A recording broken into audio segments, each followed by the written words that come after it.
Biggest question always is how did I get to this point, how I decided to be a Divine Word Missionary. It's a hard question sometimes, you know, that God calls us in many ways, and I was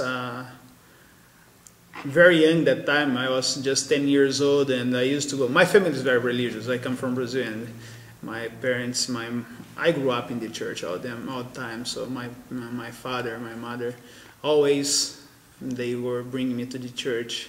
And I remember when I was 10 years old, I talked to my parents. I like to be like that man that comes to the church and say all those words there. And my father looking, which man? I said, that one that is in white there.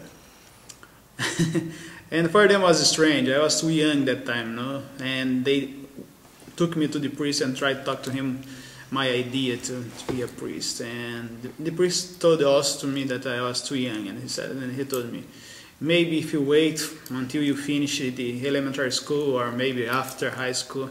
And I was a boy. I said, no, I want to see this now. So my family, they took me to the seminary to see how it would work.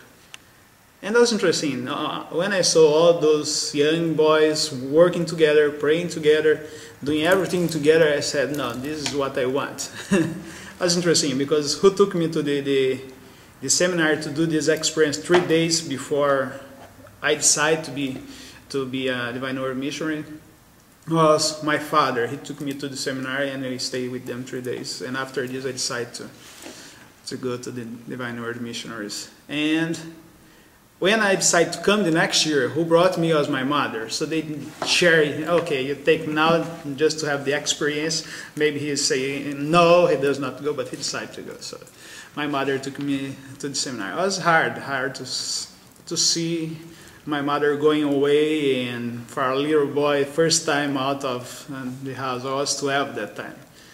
It was very hard for me, but it was interesting to be with all those kids and learning.